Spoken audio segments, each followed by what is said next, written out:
tafsir Al-Quranul Karim, kajian tafsir menggali kedalaman makna Al-Quran, firman Allah Subhanahu wa Ta'ala.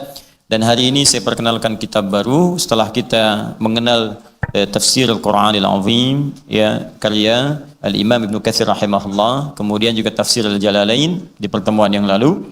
Sebelumnya, saat ini kita akan perkenalkan At-Tafsir Al-Wasit lil Quranil Karim, At-Tafsir Al-Wasit lil Quranil Karim. Ya, tafsir wasit. Wasit itu bisa diartikan pertengahan. Ya, bisa diartikan yang paling stabil. Ya, bisa diartikan yang paling adil, nggak miring kanan, miring kiri. Makanya ada wasit dalam olahraga. Itu dari bahasa Arab. Wasit, wasit. Ya, coba pilih wasit supaya nggak miring kanan, miring kiri. Ya, bisa juga diartikan sesuatu yang paling sederhana. Jadi kalau kita diartikan paling sederhana, maksudnya ringkas dan padat. Jadi kalau Anda ingin mengaji, mendapatkan informasi yang ringkas tapi padat, maka bacalah tafsir saya ini. Nah, ini kata pengarangnya. Kalau Anda ingin mendapatkan hal-hal yang pertengahan, tidak ekstrim, tidak juga memacu Anda untuk misalnya berlebihan dalam agama, tidak. Kalau Anda ingin mendapatkan yang pertengahan, ibadahnya diberikan kemudian pendidikan-pendidikan yang pertengahan. Maksudnya sesuai dengan batas kemampuan Anda dalam mengerjakannya. Maka bacalah tafsir ini. Ya, ini adalah Tafsir Al-Wasit dikarang oleh Sayyid Muhammad Tantawi. Beliau adalah Syekh Al-Azhar yang sebelumnya, yang lalu. Ya, sebelum Syekh Ahmad Tayyib yang sekarang, Syekh Al-Azhar dijabat oleh Syekh Sayyid Muhammad Tantawi. Alhamdulillah kami mengaji langsung pada orangnya. Jadi saya talaki langsung kepada Syekhnya ini. Ya, saya sudah membaca ini dan belajar langsung dari penulisnya, dari Syekhnya langsung. Dan alhamdulillah sepulang dari Al-Azhar di Bu'ath, ya, di Madinatul Bu'ath saya belajar, ke Iskandaria saya ikut, saya belajar, pulang dari situ 2006, saya langsung kemudian mendapatkan hadiah kitab tafsirnya 30 juz langsung. Nah, jadi insyaallah ini sanad keilmuannya kuat karena saya langsung belajar dari penulisnya. Kitabnya juga saya dapatkan dan insyaallah kita akan coba sebagian maknanya untuk kita gali pada kesempatan kali ini. Kalau Ibnu Katsir, saya nggak belajar pada penulisnya karena beliau sudah dulu, ya, wafatnya sudah lama itu. Kalau saya belajar, Anda akan bertanya siapa saya sesungguhnya. Nah, jadi kalau sama guru-guru yang lain sudah belajar. Saya khatam 3 atau 4 kali Ibnu Katsir itu. Di Indonesia saya belajar beberapa kali, di Tripoli juga saya belajar. Nah, jadi insyaallah kalau sanad-sanad ilmu kita akan turunkan apa yang guru-guru kita sampaikan. Baik.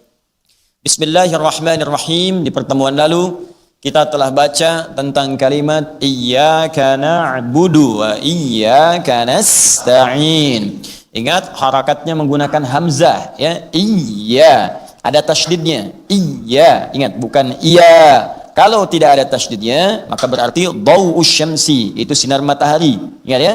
Dhau'us syamsi, sinar mentari. Maka kita tambahkan tasydid, ya, dalam bacaan, karena dalam bacaannya memang ada tasydidnya. Iyyaka na'budu wa iyyaka nasta'in. Ini adalah ayat yang kelima di surah Al-Fatihah. Jika Anda ingin dibukakan oleh Allah jenis-jenis kebaikan dalam lingkup kehidupan kita yang luas, baik di rumah tangga, baik di pekerjaan, baik dalam hal rezeki, baik dalam kesehatan, maka pelajarilah surah Al-Fatihah. Bukan sekedar dibaca, karena banyak orang sekarang baca Al-Fatihah dengan mengharapkan terbuka pintu kebaikan, tapi nggak kebuka-buka. Itu persoalannya. Ada orang baca Al-Fatihah dengan harapan yang sakit sembuh, ternyata nggak kunjung sembuh. Ada harapan kemudian rezeki terbuka, nggak kebuka-buka. Ada harapan diterima lamaran, belum ada tanda-tanda gitu kan. Nah, padahal Al-Fatihah udah tiap malam dibacain. Betul? Gitu ya. Baca, nggak muncul-muncul misalnya. Apa penyebabnya? Lamaran kerja belum diterima, prospek belum terbuka. Boleh jadi cara membacanya tidak disertai dengan ilmunya. Cara membacanya tidak disertai dengan mengamalkan isinya. Karena itu terkait berkelindan. Untuk itulah Al-Imam Al-Bukhari ketika membuka kitab beliau di Sahih Al-Bukhari dalam pembahasan Kitabul Iman dari 97 pembahasan, kitab keduanya setelah Bad'ul Wahyi itu Kitabul Iman. Dibuka oleh beliau al-imanu qaulun wa fi'lun. Iman itu ada perkataan dan ada pada perbuatan. Bersanding antara perbuatan dengan perkataan itu mesti bersanding beriringan. Jadi kalau Anda cuma berkata saja, tapi tidak mengamalkan, berbuat apa yang dikatakan itu, maka tidak akan keluar kemudian sambungannya kepada Allah Subhanahu wa Ta'ala. Imannya nggak ada pancarannya. Di pancaran yang nyambung ke Allah itu iman. Ya, bukan sekedar perkataan. Di iman yang dilihat. Sedangkan iman itu pekerjaan hati yang dibuktikan lewat perbuatan. Ingat. Karena itu ketika iman disebutkan dalam pelajaran akidah kita, al-imanu iqrarum bil lisan wa tasdiqum bil qalbi. Ya? Tasdik pembenarannya di hati, dibuktikannya lewat apa? Diucapkan di lisan, kemudian pemantapannya di hati, dibuktikan kemudian wal amalu bil jawarih dengan anggota tubuh kita. Nah, itu poinnya. Karena itu ketika Nabi menyebutkan kunci amalan, kuncinya di hati, di sumber iman itu. Masih ingat innamal a'malu bin niat. An Abi Hafsin Umar bin Khattab radhiyallahu taala anhu qala. Hadis riwayat Abu Hafs Umar bin Khattab, semoga Allah meridai kepada beliau menyampaikan, qala Rasulullah sallallahu alaihi wasallam, satu kali Rasulullah sallallahu alaihi wasallam memberikan petunjuk kepada kita. Innamal a'mal, innama dalam ilmu nahwu disebut adatul hasri, huruf pembatas. Maksud pembatas itu, hukum atau informasi yang disampaikan dalam ayat atau hadis akan diikat dengan kalimat itu saja. Contoh, praktek paling gampang misalnya. Zakat itu dikeluarkan kepada 8 golongan. Nggak boleh keluar dari 8. Nah, kenapa nggak boleh keluar? Karena ayatnya dibuka dengan kata innama. Quran surah 9 ayat ke-60. Innama sadaqatu lil fuqara wal masakin wal amilina 'alaiha wal mu'allafati qulubuhum. Kemudian wa fir riqab wal gharimin wa fi sabilillah wa ibnis sabil. 8. Harus 8 ini aja, nggak boleh keluar dari 8. Zakat hanya boleh disalurkan pada 8 golongan. Ustadz, apakah anak yatim? Kan tidak disebutkan di sini. Apakah dia menerima zakat? Tidak. Kecuali kalau yatim itu masuk di 8 golongan ini. Yatim yang fakir boleh dapat kemudian zakat. Yatim yang miskin boleh dapat bagian dari zakat. Tapi kalaupun yatim tak masuk dalam kategori ini, tak bisa dapat zakat. 8. Kenapa? Karena dibuka dengan kalimat innama. Innama hanya boleh zakat itu dikeluarkan pada golongan berikut. Nah, artikan kembali ke hadis. Innamal a'malu binniyat. Amal itu hanya akan dilihat oleh Allah dan diberikan balasannya. Balasan itu bisa jawaban dari doa, bisa pahala. Begini, Anda berdoa nih, ya Allah, mohon mudahkan urusan saya. Ya, ketika Anda berdoa kan perbuatan, amal namanya. Nah, itu hanya akan dijawab oleh Allah bergantung pada niat kita dalam berdoa seperti apa. Tulus nggak? Benar nggak mohon berdoa kepada Allah? Kalau dalam bahasa Al-Qur'annya nanti ada getaran-getaran yang berbeda, nyambung dengan Allah, harapan yang kuat, keinginan yang tajam, seperti di Quran surah ke-7 ayat 205. Wadhkur rabbaka fi nafsika. Fi nafsika tuh. Ya, wadhkur rabbaka, kalau kamu punya masalah, sebut nama Rabbu, minta. Fi nafsika, dan kuatkan dalam jiwamu dengan imanmu. Jangan cuma di lisan.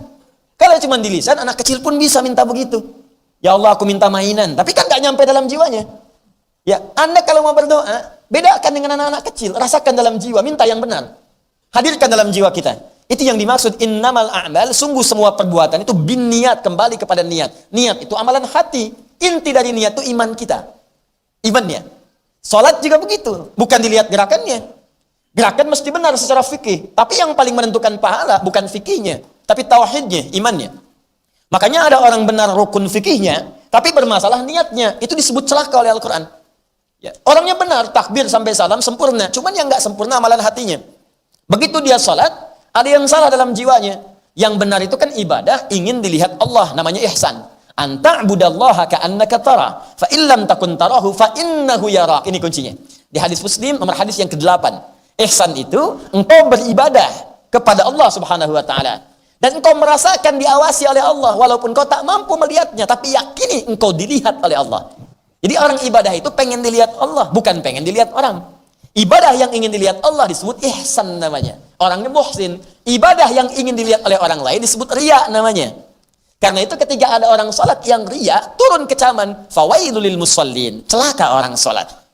Jangan sampai di sini berhenti menafsirkannya, nanti bahaya kalau dipotong. Jangan salat, oi, celaka. Tidak. Bukan. Cara memahaminya bukan begitu. Jangan seperti orang liberal cara berpikirnya, suka memotong ayat. Tidak, ya. Teruskan ayatnya. Kalau mau dipahami sampai sini, cara berpikirnya begini. Celaka orang salat, kata Allah. Bayangkan, yang salat saja berpeluang celaka, apalagi yang enggak salat. Nah, siapa orang yang celaka itu? Teruskan supaya paham. Ya, fawailul lil musallin alladzina hum an salatihim sahun, yang lalai ketika salat. Tapi lalai ini bukan persoalan kemudian rakaat, bukan. Bukan ketika imam sujud kemudian bangun, yang makmum masih sujud juga gitu ya. Karena ngantuk atau karena yang lain misal. Ya, atau karena fikihnya tidak sempurna. Takbirnya misalnya enggak sempurna, ruku'nya kurang lurus. Bukan itu persoalannya. Alladzina hum yura'un, yaitu orang yang saat beramal riya, dia pengen dilihat oleh orang lain. Ini yang bermasalah imannya. Ya, sama juga dengan yang tadi, sedekah, riya, ada disebut sia-sia di Al-Qur'an surah kedua ayat 264, paling kiri sebelah bawah di mushaf. Ya ayyuhalladzina amanu la tubtilu shadaqatikum bil manni wal adha kalladzi yunfiqu malahu ria'an nas. Hai orang-orang beriman, jangan engkau gugurkan, batalkan semua perbuatan baikmu dengan perbuatan yang merusak atau menghancurkan amalan baikmu itu. Apa contohnya? Kalladzi yunfiqu malahu ria'an nas, seperti orang infak yang ria. Tuh. Infak ria itu dianggap nggak ada nilai oleh Allah. Ya, bukan persoalan jumlahnya. Silakan mau 1 juta, mau 2 juta, mau 3 juta, pilih mana? Infak 1 juta ria atau 1.000 nggak ria? 1.000 ikhlas atau 100.000 ria, pilih mana? 100.000 ikhlas. Waduh. Antum tuh, aduh, kalau dunia pilihnya yang ketiga, kalau akhirat pilih paling kecil ya. 100.000 udah bayang koin lagi kan, supaya ikhlas nggak bunyi. Wah gitu. Ya, 100.000 ikhlas, tapi kalau pilihan tadi 100.000 tidak ikhlas, ria dia. 100.000 begitu mau dimasukin ini dulu. Itu, Pak. Ceklik. Nah, begini cara beramal. 100.000 masukin, habis pahalanya. Nggak ada nilai. Di uang sudah keluar, tapi nilai nggak ada. Sama dengan orang umrah, orang haji, ria. Hati-hati, makanya saya sering katakan, itu maaf ya Bapak Ibu, sholat ibadah fisik. Jadi bukan harta, pahalanya ada. Ada 10, setiap dikerjakan 10 nilainya. Quran surat 6 ayat 160. Man jaa'a bil hasanati falahu asyru amsalihha. Infak itu ibadah harta. Paling minimal 700. Kenapa ibadah harta lebih tinggi dari fisik? Kalau fisik semua orang bisa kerjakan. Semua orang, bahkan ketika fisik terbatas pun masih bisa disesuaikan. Anda nggak bisa terdiri, duduk, salat. Nggak bisa duduk, berbaring. Sulit berbaring, bergerak. Sulit bergerak, berkedip, tuh. Jadi masih boleh, sepanjang sadar, silakan sampai puncak tertingginya dan pahalanya senilai. Nggak bisa berkedip, kita salatin. Ya, udah, puncak terakhir kan? Puncak terakhir. Jadi masih ada, tapi kalau harta nggak semua orang ada. Makanya ketika Anda berinfak, pahalanya lebih tinggi dari amalan fisik. Berapa? 700 paling minimal. Apa dalilnya? Quran surah kedua ayat 261, paling kiri sebelah atas. Matsalul ladzina yunfiquna amwalahum fi sabilillah kamathali habbatin ambatat sab'a sanabil fi kulli sumbulatin mi'atu habba wallahu yudha'ifu liman yasha' wallahu wasi'un alim. Haji menggabungkan harta dan fisik. Mustahil orang haji kalau nggak ada harta. Makanya banyak orang haji jual kebunnya, jual tanahnya, ya, nabung dulu untuk berangkat. Gak cukup dengan amin. Gak cukup dengan amin. Semoga antum yang belum berangkat insya Allah ya segera berangkat. Tuh, gak cukup dengan amin. Nabung. Ya, ada nabung, ada persiapan harta dulu. Nyampe sana, banyak ibadahnya fisik. Tawaf, fisik.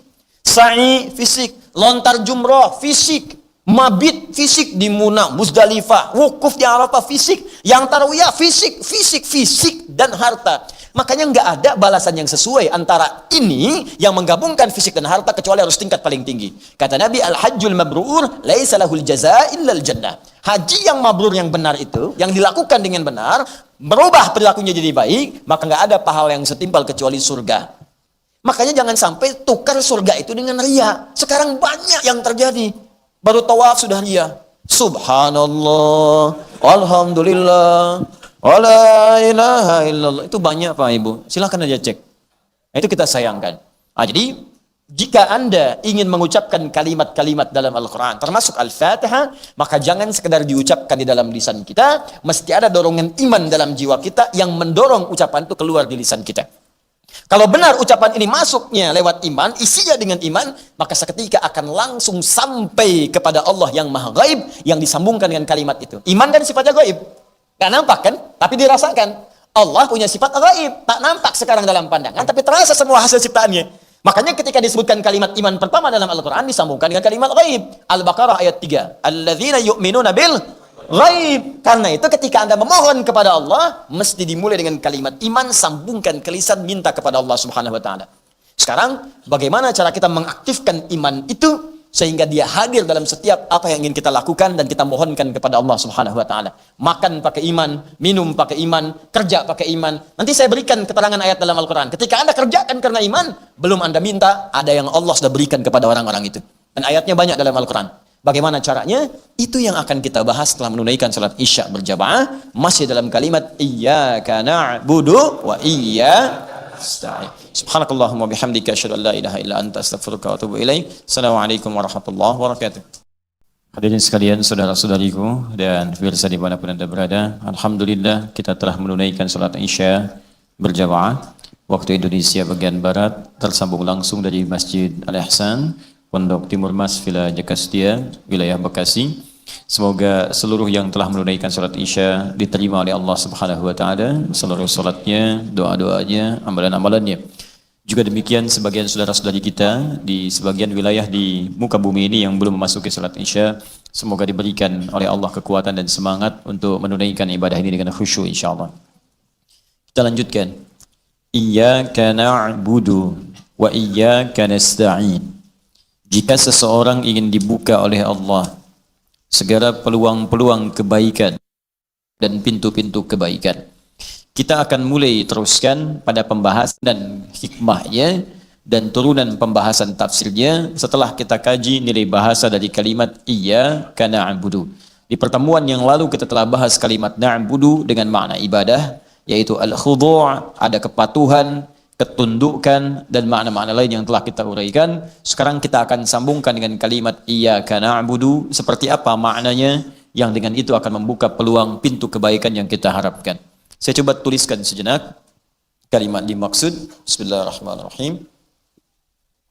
Kalau sebagian sisi dari tempat ta'lim ini tak nampak terlihat, baik yang di ruangan ataupun yang di luar, juga ada layar insyaallah bisa tampak, nanti bisa direview ya, Anda bisa lihat nanti di akun official, lihat kembali, atau buka mushafnya sehingga di mushaf itu terlihat nampak jelas tulisannya. Paham ya? Baik, saya tuliskan. Ini kelihatan? Belum ya? Jadi saya tulis dulu Bu, baru Ibu bisa lihat ya. Bismillah. Nah ini papan tulisnya seperti iman. Ya, kadang bergoyang, kadang kuat, kadang tidak ya. Kalau sedang kuat, kokoh tulisannya. Kalau sedang goyang, ya lemah kemudian kita ibadahnya. Oh iya betul. Ya, saya besarkan supaya nampak jelas terlihat. Ya, iya. Ya. Ya, iyyaka. Iyyaka, kemudian na'budu. Ya. Iyyaka na'budu. Baik, sekarang perhatikan sebentar, saya berikan dasar ilmunya dulu. Ini kalimat, disebut kalimat balaghah namanya, tingkat tinggi. Kalau kalimat standar, bahasa manusia biasa, dia akan berkata begini, na'budu iyyaka. Itu kalimat manusia biasa. Jadi kalau kita belajar bahasa Arab sampai ke tahap ilmunya, ketika menemukan kalimat ini, iyyaka na'budu, orang Arab pasti sepakat, ini bukan kalimat manusia nih. Ini bukan kalimat manusia. Karena mustahil ada manusia mengucapkan kalimat ini.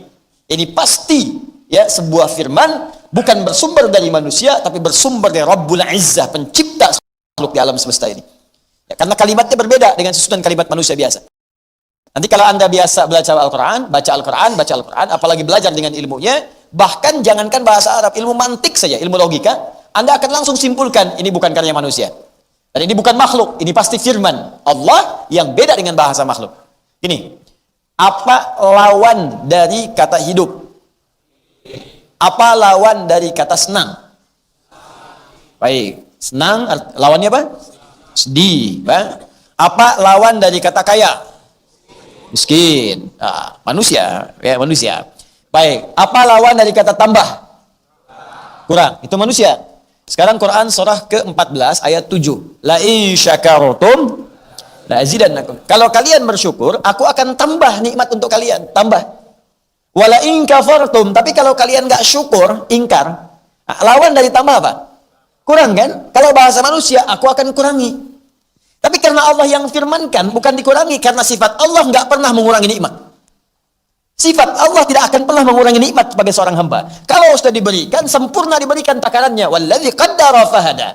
Dia akan menentukan berapa nikmat bagi seorang hamba, diberikan petunjuk bagaimana menggunakan nikmat itu. Tapi kalau petunjuknya nggak dipakai, kata Allah nih, saya berikan harta, pakai untuk cari surga. Sebagian pakai untuk nafkah, kehidupan keluarga, sebagian rencanakan untuk masa depan, sebagian gunakan untuk cari akhirat, gunakan infak, sedekah dan sebagainya. Kalau Anda keluar dari garis itu, inna adzabi lasyadid. Saya ancam kamu dengan hukuman. Ya, itu kalimat Tuhan, kalimat Allah. Nah, walladzi adhaka wa abka. Dialah Allah yang menjadikan manusia tertawa, kemudian menangis. Lawan dari tertawa, menangis. Amata wa ahya wa annahu huwa amata wa ahya. Dialah Allah yang menjadikan manusia itu wafat dan hidup.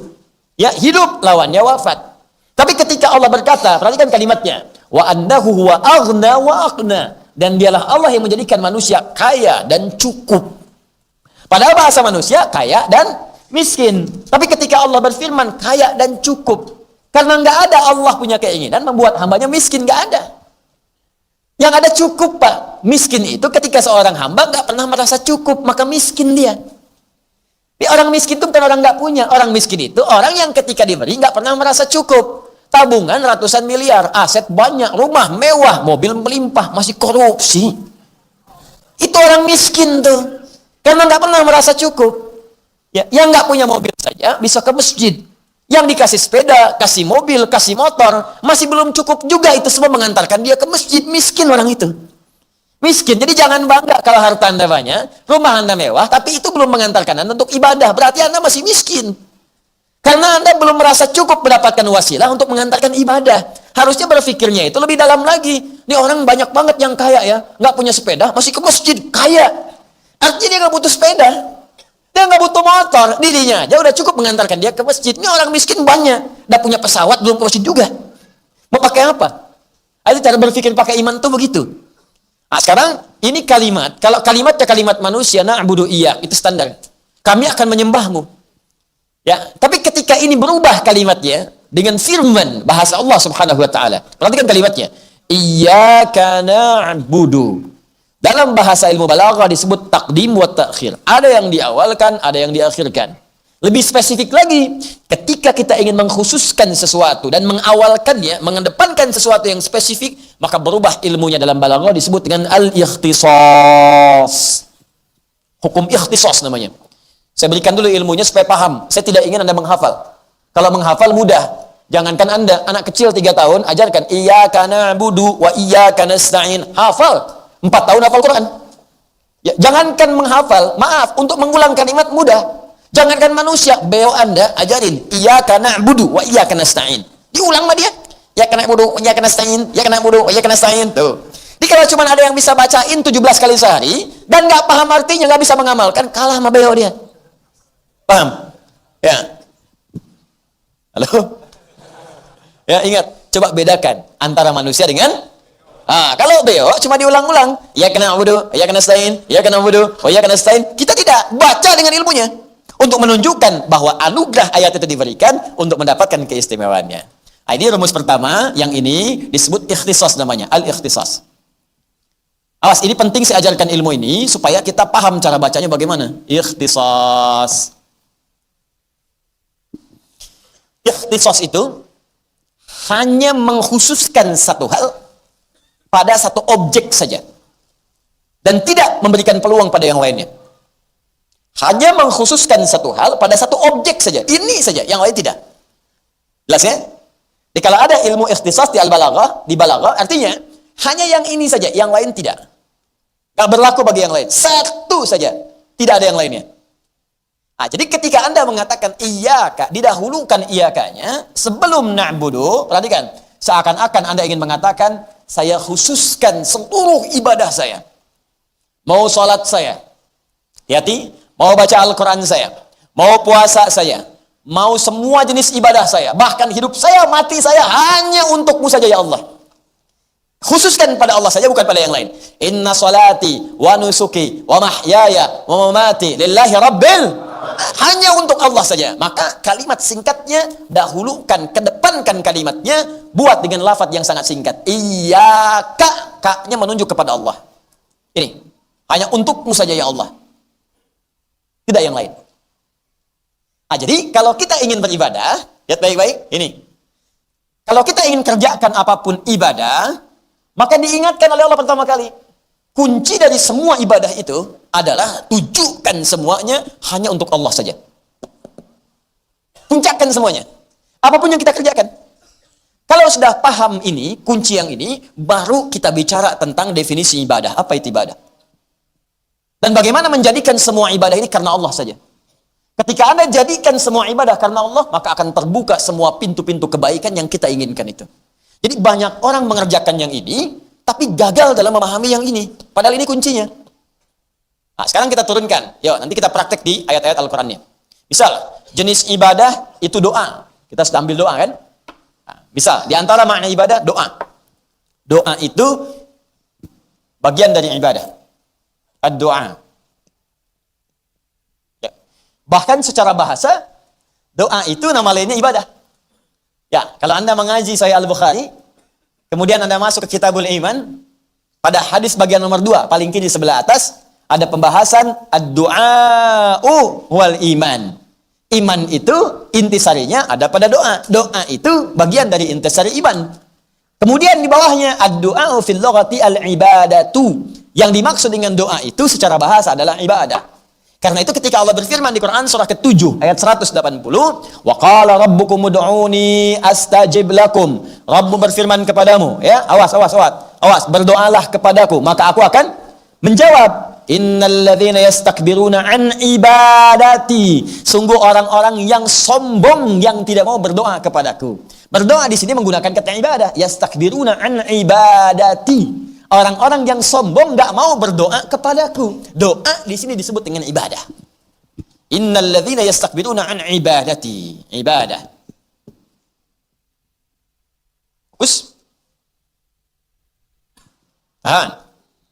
Sekarang yuk kita lihat. Bukankah doa itu Anda ingin meminta sesuatu? Bukankah dalam doa Anda ingin memohon sesuatu? Ya Allah, mudahkan urusan saya. Ya Allah, lancarkan bisnis saya. Ya Allah, lancarkan ujian saya. Bukankah ingin dibuka semua pintu kebaikan? Baik, apakah setiap orang yang berdoa akan cepat dikabulkan? Ya Allah, sembuhkan penyakit saya. Ya Allah, sembuhkan penyakit tetangga saya. Apakah akan dibuka semua itu dengan cepat oleh Allah Subhanahu wa taala? Belum tentu. Kunci pertama, jika doa Anda ingin segera dijawab oleh Allah Subhanahu wa taala, maka yang pertama, jadikan doa itu bagian dari ibadah kita kepada Allah Subhanahu wa taala. Pahami dengan ibadah. Bukan sekedar bicara. Ya Allah, besok saya mau bekerja, ya Allah lancarkan pekerjaan saya. Tidak. Jadikan doa bagian dari ibadah. Karena bagian dari ibadah maka punya adab. Apa adab yang pertamanya? Tujukan semua itu, niatkan semua itu dengan berpasrah, khususkan hanya kepada Allah saja. Tidak kepada yang lain. Nah, bagaimana caranya? Contoh, yuk kita mulai pelan-pelan. Buka Al-Quran, surah ketiga, Ali Imran, ayat ke-38, paling kanan sebelah atas. Ya, paling kanan sebelah atas. Quran surah ketiga, Ali Imran, ayat 38. Alhamdulillah. Hunalika da'a Zakaria rabbah, qala rabbi habli min ladunka dzurriyyatan thayyibah innaka sami'ud. Perhatikan, kita akan praktek hukum ikhtisas di sini. Rumus kalau kita ingin berdoa. Ini kan rumus umumnya, jadikan ibadah kita semua hanya karena Allah saja, ya kan? Jadikan ibadah kita semua hanya karena Allah saja. Kalau kita lakukan semua ibadah karena Allah, maka Allah akan cepat memberikan apa yang ingin kita harapkan. Contoh, apa bentuk ibadah yang pertama? Contoh pertama, doa. Ya, doa adalah bagian dari ibadah. Dalilnya tadi, firman Allah, wa qala rabbukum ud'uni astajib lakum innal ladzina yastakbiruna an ibadati. Ya, Allah berfirman, "Hei, ayo berdoa kepada saya, aku akan jawab." Di setiap kita berdoa, Allah pasti jawab. Sungguh orang-orang sombong itu yang enggak mau berdoa kepadaku. Doa di situ disebut dengan ibadah. Yastakbiruna an ibadati. Nah, sekarang fokus baik-baik. Ya Allah, saya ingin berdoa kepadamu. Ingin ibadah. Masuk dalam kategori na'budu. Bagaimana cara memohonnya supaya apa yang kita mohonkan itu cepat dikabulkan? Maka rumus Al-Fatihahnya, jadikan doa itu dengan sifat ikhtisas. Bagaimana praktek ikhtisas itu? Cari kalimat-kalimat, cari kemas kalimat-kalimat, kata-kata yang menunjukkan di untayan kalimat itu semua permohonan tujuannya ke Allah saja, bukan kepada yang lain. Apa contohnya?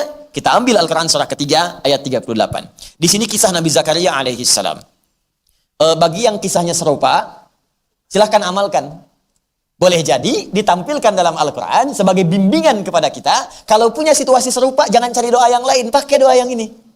Yang sama persis dikisahkan di situ. Nanti ada doa orang sakit, doa pengen sukses dalam bisnis ada, doa untuk keturunan ada. Nah, sekarang kita lihat ya. Nabi Zakaria, saya sedikit pelankan. Beliau itu diuji oleh Allah sebagaimana banyak kita ketahui dengan sudah berumah tangga cukup lama, diberikan gambaran di surah Maryam surah 19 dari ayat kedua khususnya sampai ayat 9 itu dengan kondisi fisik yang sudah melemah. Ya, kemudian rambutnya sudah memutih. Ya, kemudian fisiknya sudah letih. Wasta'ala ra'su syaiba. Ya, wasta'ala ra'su syaiba. Ya, ya Allah, ini fisik saya sudah letih, rambutnya sudah memutih. Walam akum bidu'aika rabbi syaqiyya. Ini dalilnya. Kaf ha ya ain Sad. Dzikru rahmati rabbika 'abdahu Zakaria. Kata Allah, "Hei kalian semua, ingat baik-baik, perhatikan ayat ini, perhatikan surat ini. Aku akan sebutkan kepada kalian sebagian dari rahmatku kepada hambaku, namanya Zakaria. Idnada rabbahu, ketika ia bermohon berdoa kepadaku, kepada Allah, kepada Rabbnya. Ya, Rabbi anni massaniya idnada rabbahu anni, ketika ia bermohon kepada Rabbnya, perhatikan kalimatnya. Ya Allah, aku sudah letih. Fisikku letih. Rambutku sudah memutih. Apa kaitan dengan dalil doanya? Walam akum bidu'aika rabbi syaqiyya. Tapi dalam keadaan fisikku letih, rambutku sudah memutih, aku tak putus asa dalam berdoa kepadamu. Doa. Ini. Bagian dari ibadah. Tahan.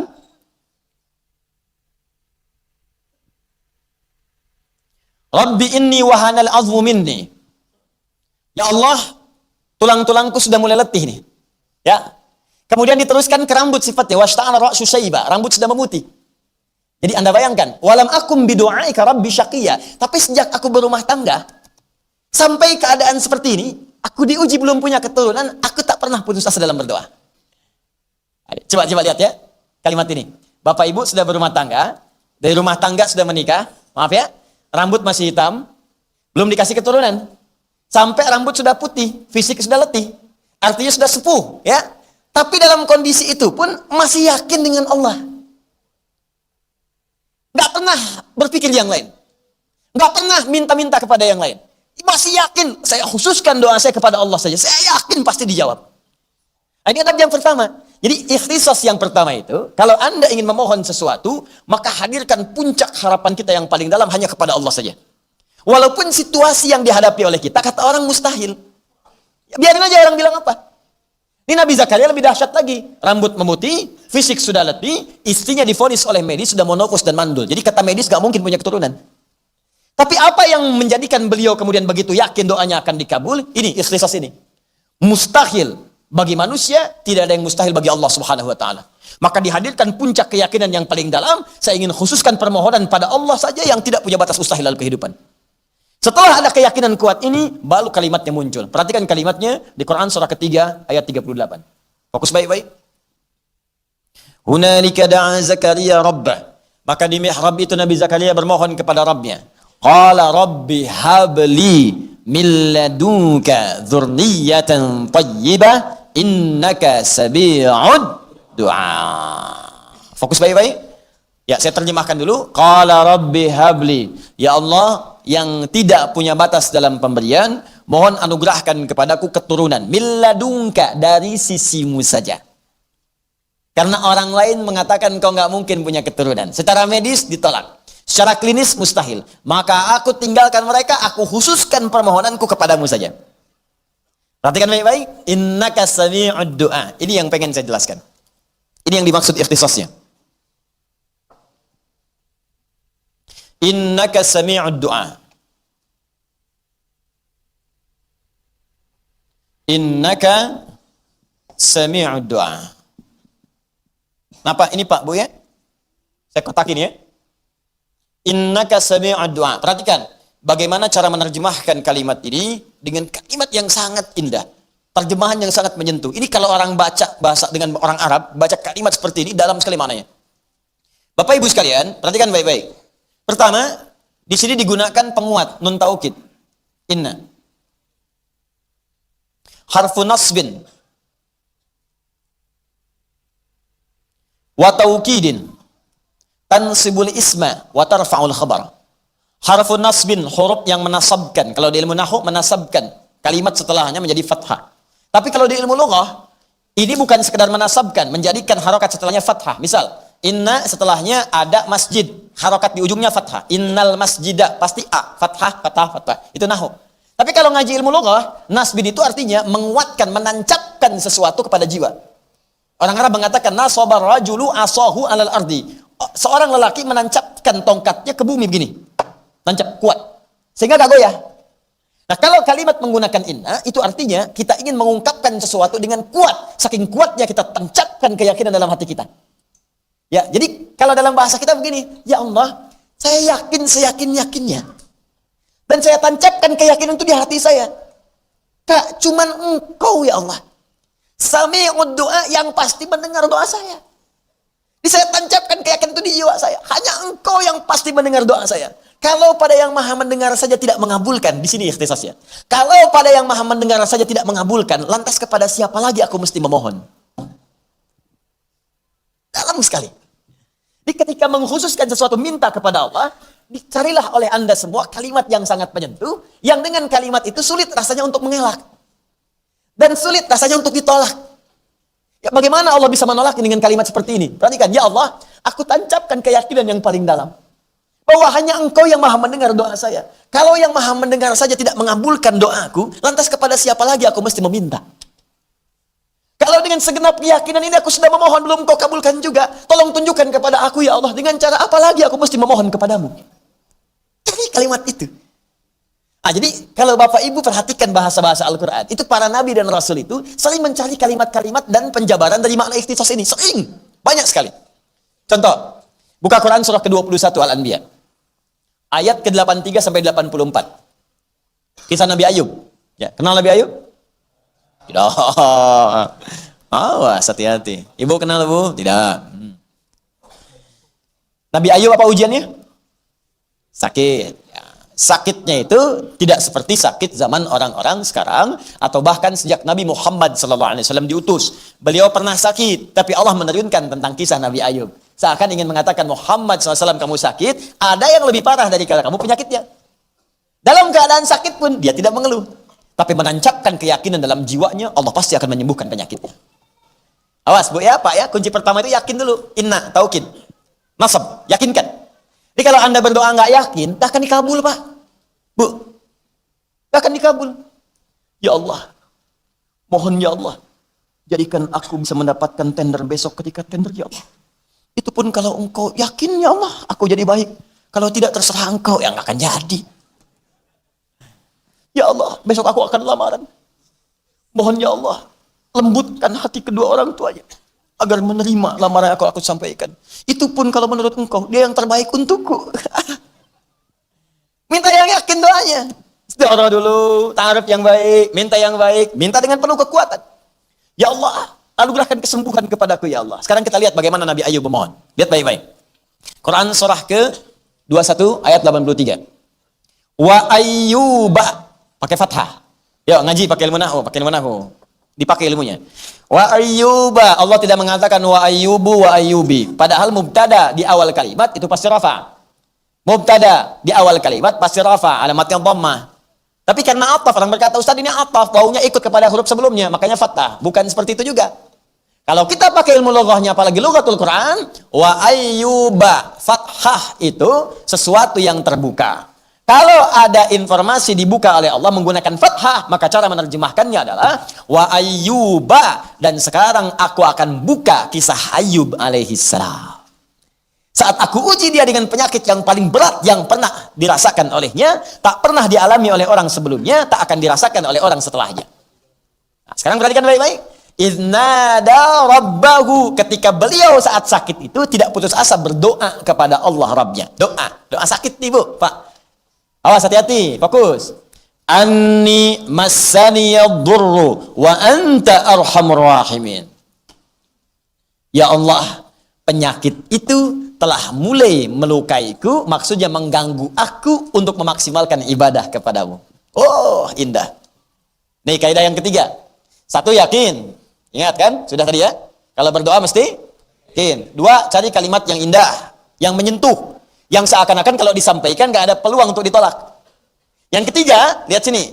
Niatkan apa yang kita mohonkan untuk menguatkan ibadah kita kepada Allah. Kaidah ketiga. Niatkan apa yang kita mohonkan untuk menguatkan ibadah kita kepada Allah. Maka ini akan cepat dijawab. Perhatikan kata Nabi Ayub. Rabbi, awas, idnada rabbahu anni massaniyad-durru wa anta arhamur rahimin. Ya Allah, penyakit ini sudah mengganggu saya untuk bisa beribadah dengan sempurna kepadamu. Ini Nabi Ayub itu ketika diuji dengan penyakit, ada yang mengatakan 20 tahun. Ada yang mengatakan lebih dari itu. Ada yang mengatakan 17 tahun. Istrinya berkata, Bapak itu kan Nabi. Bapak itu Rasul, minta sama Allah supaya disembuhkan. Ditanya sama Ayub pada istrinya, kata Nabi Ayub, berapa lama kita kaya? 20 tahun. Berapa lama kita kemudian bahagia? 20 tahun. Berapa lama kita sehat? 20 tahun kurang lebih. Sekarang berapa lama saya diuji dengan penyakit ini? 7 tahun. Ada jawaban 5 tahun. Kata Ayub alaihissalam, nanti aja. Kalau sakitnya, ujiannya sama-sama dengan sehat. Sama lamanya, sama-sama 20 tahun. Nanti aja, kalau ujian miskin kita, sama-sama dengan kaya kita 20 tahun. Kita diuji kaya 20 tahun, santai aja. Kenapa baru diuji miskin 7 tahun sudah mengeluh? Bukankah dua-duanya sama datang dari Allah?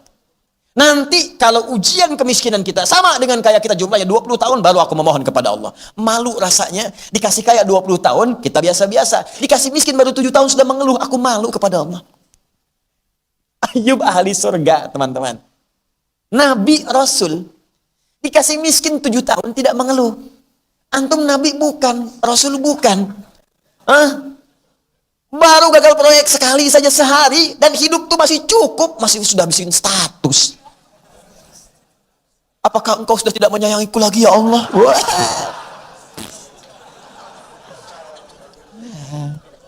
Nah ini, kadang-kadang yang seperti ini mesti kita keluarkan, untuk kita tahu gitu.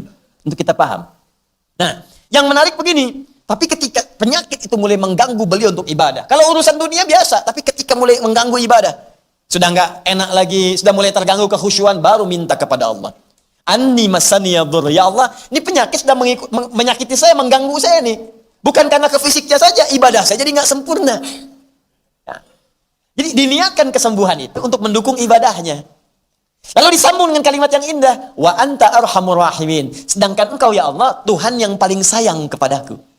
Kalau yang paling sayang kepadaku saja tidak menyembuhkanku, lantas kepada siapa lagi aku mesti meminta? Tuh. Beginilah. Anda itu paling perhatian kepada saya dibanding yang lain. Lantas saya punya persoalan, saya datang kepada Anda. Saya katakan begini, akhi, antum itu orang yang paling perhatian pada saya. Saya sedang punya masalah. Kalau yang paling perhatian seperti antum saja nggak bantu saya, lantas kepada siapa lagi saya mesti minta bantuan? Kira-kira ketika mendengar perasaan begitu, padahal belum minta apa-apa, ketika Anda mendengar kata-kata saya begitu, Anda ingin semakin semangat membantu atau meninggalkan dia? Pasti memberi perhatian. Apalagi Allah yang maha memperhatikan. Nabi Ayub berkata, ya Allah, engkau yang paling sayang dengan saya. Kalau yang paling sayang saja tidak mengabulkan saya, tidak memperhatikan saya, tidak menyembuhkan saya, lantas kepada siapa lagi saya mesti meminta?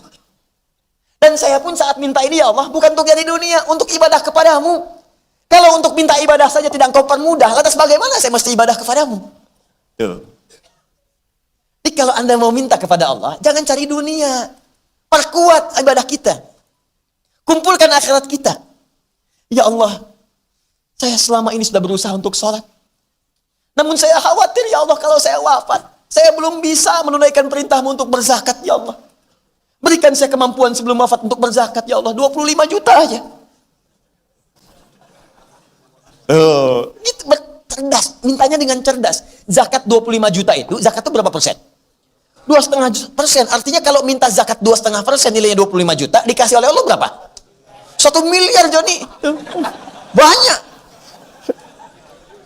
Jadi Allah itu ngasih kita 1 M 25 juta pakai buat zakat. 975 jutanya ayo.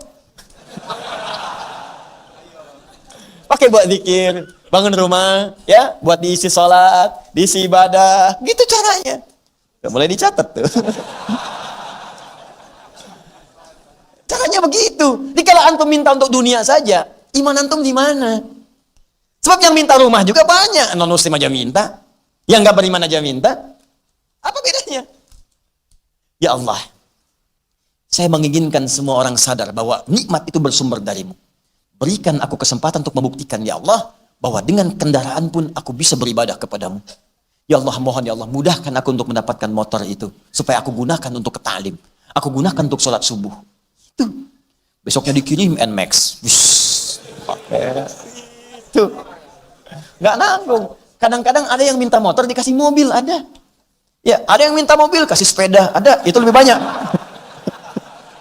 Lebih banyak. Jadi yang pertama, ikhtisas ini ada 3 ya. Pertama, niatkan dengan utuh. Tujukan hanya untuk Allah saja, yakin. Yakin dulu.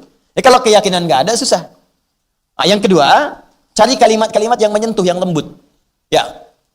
Sama Nabi Isa kan begitu juga ketika umatnya salah kan. Ya Allah, ya Allah. Jika engkau ingin menghukum mereka, in tu'adzibhum fa innahum ibaduk. Kalau engkau ingin hukum mereka karena salah, mereka hamba-Mu ya Allah. Tapi kalau engkau ampuni mereka ya Allah, maka engkaulah memang yang maha penyayang dalam kehidupan ini. Kalau engkau mau hukum mereka ya Allah, itu hamba-Mu. Gini nih cara nariknya supaya gampang dipahaminya. Ibu bapak punya anak, nakal banget. Ya, sampai merusak nama baik dan sebagainya. Bapak marah. Tiba-tiba mau mukul, begitu mau mukul, datang ustadz mengatakan, Pak, seburuk-buruknya itu anak, ketika bapak mau mukul, itu kan anak bapak juga. Bukankah bapak yang meminta kepada Allah supaya dia lahir? Bukankah bapak yang menyayang-nyayangnya dari sejak kecil? Bukankah bapak yang menggendong-gendongnya dan menghalangi setiap orang yang ingin menyakitinya? Apakah apa yang bapak kerjakan selama puluhan tahun ini hanya bapak gunakan untuk memukulnya? Apakah tangan yang pernah membelayanya itu akan anda gunakan untuk memukulnya? Pak, seburuk-buruknya anak itu anak bapak juga. Apakah anda kemudian akan memukulnya?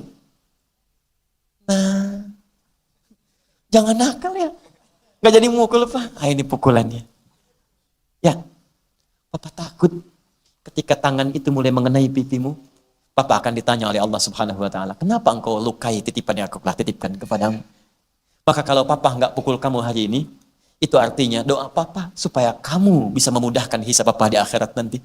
Jangan lakukan lagi ya. Bantu Bapak, nggak minta apapun. Papa cuma pengen ketika menghadap Allah, dipermudah hisab kita di hadapan Allah Subhanahu wa Ta'ala. Demi Allah dia berubah Pak. Daripada kita keluarkan kata-kata yang tidak berkenan. Ngapain kamu kesini? Kau bukan anak saya. Lantas anak siapa? Paham ya? Nah ini sekarang Nabi Isa minta kepada Allah, umatnya luar biasa ini. Perilakunya udah, wah, susah lah. Kalau dalam bahasa Spanyol itu beragajul. Susah diatur. Ini, itu. Gak bisa diatur lagi. Tapi kata Nabi Isa apa? Ya Allah, intu adzibhum, kalaupun kau mau azab dia, fa innahum ibaduk, mereka itu hamba-Mu ya Allah. Engkau yang ciptakan.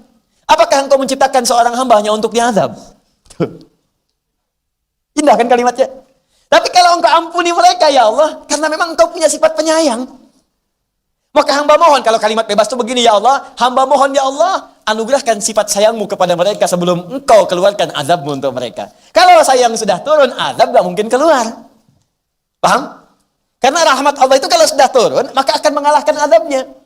Jadi kalau rahmat Allah sudah turun, azabnya nggak akan muncul, sudah ditutup. Itu kalimat yang indah. Makanya kalau mau minta sama Allah, cari kata-kata yang menyentuh, dua. Yang ketiga, niatkan tadi untuk ibadah. Jelas ya? Kalau anda niatkan semua pekerjaan untuk ibadah, doa untuk ibadah, minta saat sakit, minta sembuhnya untuk ibadah. Minta sembuh untuk ibadah. Ya Allah, hamba mohon. Orang mengatakan hamba nggak akan pernah sembuh. Orang mengatakan ginjal hamba tinggal sebelah. Orang mengatakan penyakit hamba mustahil sembuh. Ya Allah, saya ingin tunjukkan kepada mereka bahwa ada engkau yang tidak punya batas dalam menyembuhkan hamba-Mu. Ya Allah, berikan hamba kesempatan untuk membuktikan kuasa-Mu ya Allah. Bahwa dengan sembuhnya hamba akan tunjukkan kepada mereka bagaimana nikmatnya ibadah di masjid. Bagaimana nikmatnya menghafal Al-Quran ya Allah. Dan hamba ingin wafat dalam keadaan beribadah kepadamu untuk menunjukkan kepada mereka betapa kuasanya engkau kepada setiap hal yang engkau kehendaki. Minta. Kalau cuma ya Allah sembuhkan saya, jangankan anda, beo pun kalau dilatih bisa. Bisa. Coba. Ya, ada jemaah haji itu udah divonis secara medis. Ini susah Pak, tinggal ngitung waktu aja. Hitung waktu. Enak banget. Waduh, kayak penjaga kematian aja gitu kan, ngitung waktu. Ya, teman-teman dokternya mengatakan, udah Pak, tapi saya mau haji. Bapak kondisi begini. Ikhtiar. Ya udah, sekalian gak usah persiapan apa-apa. Ini ihram saya, kain kafan saya. Ini kisah nyata teman-teman. Ini kain kafan saya katanya, saya bawa. Jika Allah berkehendak saya wafat saya di sana. Jika tidak, saya akan kembali. Kata dokternya, ya Pak, ini sih secara medis paling lama ya sepekan 2 pekan. Berangkat ke sana. Alhamdulillah. Haji Indonesia kan tamattu dulu. Jemaah kita kan, tamattu itu umrah dulu baru haji. Jadi ada 3 jenis. Ya, ada ifrad, haji saja tanpa umrah. Ada qiran, ya haji dulu baru umrah. Ada tamattu, umrah dulu baru haji. Nah, ke sana itu tamattu dulu, umrah dulu, tawaf dulu. Tawaf. Muntah.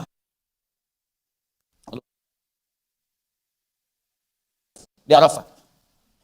Istirahat, capek, boleh lelah. Masuk kemudian ke puncak haji, wukuf.